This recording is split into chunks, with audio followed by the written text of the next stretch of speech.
Hi everyone, Matthew Donovan here. Day 16 of learning Czech. Great day today. I came back to Waterloo. As I mentioned, I was at my parents' house visiting them and my siblings for a couple days. And when I got back, I looked in the mailbox and Teach Yourself Czech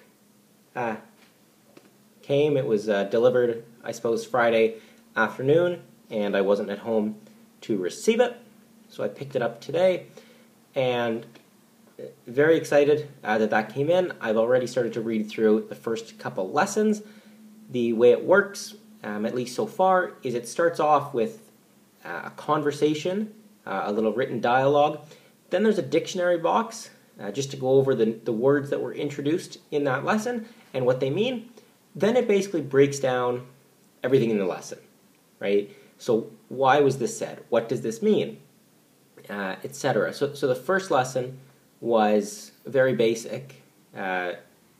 Dobry den, jak se máte? Dobry, děkuji. A jak se máte vy? Dobry, děkuji. Nashledanou. So what that means is, good day, how are you? Good, thanks. And how are you? Good, thanks. Goodbye. So for example, it broke down goodbye, nashledanou. It basically says, this is like au revoir, right? You can be used at any time of the day.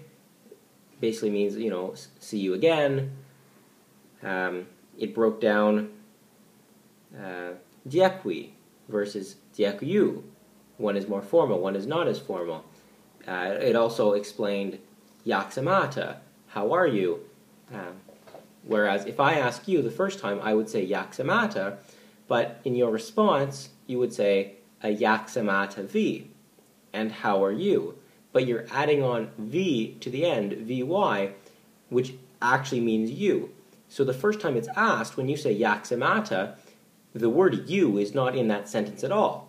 So it broke that down and explained that. So it gives you a little bit of context, I suppose, as to how things are being said, as opposed to just simply memorizing, oh, jak se máte means, how are you? Anyways, so I worked through a couple lessons on that today. Looking forward to reading through this. I think it's great to be able to have various sources of input so that I can read through the book, also go on the computer, go on to Link, or I can listen, maybe in a week or two, listen to podcasts, read the text accompanying podcasts. I also have a flashcard system. I think it's important to switch it up so you don't get bored of doing the same thing time and time again.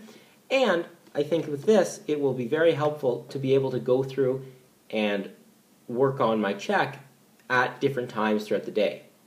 For the past couple of weeks, what I've basically been doing is in the evenings, or I have to be in front of my computer, and I go on to Link and I'd go through a couple lessons on Link.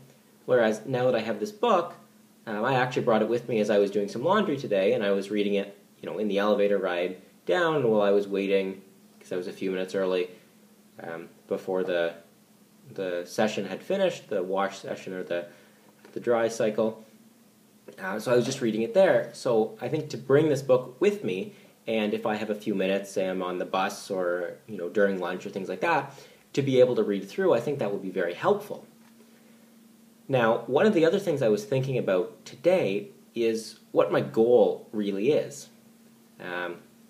Do I want to, I think I've mentioned at some point 90 days, or my goal is to spend this whole year learning a language.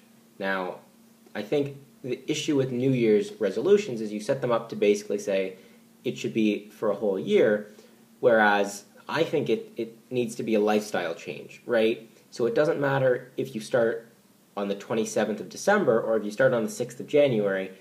I think it all comes down to you want to make a change, whether it's becoming more active or reading more or learning a language or things like this. I think it doesn't matter when you start. If you understand and you fundamentally believe that that's something that you want to change, just go and do it, right? Don't limit yourself to say, oh, I have to start on the 1st of January, I have to go until the end of the year, and if you, say, miss a day in the middle of February, don't give up, because it's no longer about doing something for 365 days. It's about making a lifestyle change. But that being said, one of the things, I listened to Tim Ferriss, the author of 4-Hour Workweek, among other books, and one of the things he mentions on his podcast was come up with a 10-year plan. Now ask yourself why you can't achieve that in 6 months. And when I apply that to learning Czech, what I think to myself is, if I make my goal to spend the whole year, then I might be inclined to slow down or not be as active, right? Potentially only talking to a tutor or talking to a real person once a week, instead of potentially, as I'm thinking of now, 2 or 3 times a week. So I think the goal, what happens in 6 months, what I'm working on in 6 months, I don't know. But I think to say I'm just going to spend the whole year working on Czech sets myself up, or it sets me up to take a slower path than if I just say I'm going to do this for 90 days, see where I end up after 90 days, and have the goal of having a communication, having a conversation with a native speaker and being able to communicate with them. I think that's much more actionable, and it's a much shorter timeline, which I think will also help to prompt action. In other news, on italki, I have 2 lessons booked. They've both been confirmed by the tutors. One is on Wednesday morning, and the other one is on Saturday in the morning as well, but not quite as early as on Wednesday. I have no idea what those will be like. I'm looking forward to trying those out and seeing how they go. One thing that I'm interested to see is what the approach of the tutors is. I know Benny Lewis, the Irish polyglot, if you want to Google him. His entire method is speak in that language right from day one. So he was having a one-on-one conversation in Arabic, and on his first lesson, even though he didn't know too many words, he said, "I'm not going to speak any English. Please don't speak any English either. We will only communicate in Arabic." And I mean, he seems to be successful with the languages he's doing. So that could potentially be another avenue to explore, is just going through the lessons and only speaking Czech, if that means I have to use a roundabout way to get to what I want to say, or keep a dictionary with me, or if the tutor has to explain things in many different ways, so be it. That might be beneficial. I don't know. We will have to experiment at some point and see how that works out. But that's the plan on italki. And the other thing that, slightly off topic, but not so much in Czech, there's slightly less supply of tutors, but in other languages, Arabic or Swahili, Dutch, and Italian were all ones that I was just briefly looking through. You can find a tutor to speak with for under $5 or $6 an hour, right? So I think it's a very cost-effective approach and method to finding speakers, communicating with them, and I think that is another huge input method and really a huge way to motivate you to learn a language. And I'm looking forward to doing that, as I said, potentially 2 or 3 days a week, even if only for a half hour at a time.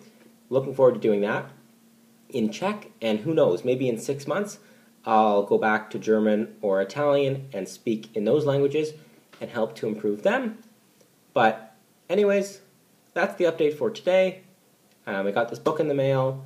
I'm going to bring it with me throughout this week, and we'll see how often I'm able to read through it, see how that helps. And I have the italki one-on-one lessons with the tutors on Wednesday and on Saturday, so we will see how those go. But other than that, I think that's it for today. As always, thanks for watching, and I'll talk to you tomorrow. Bye.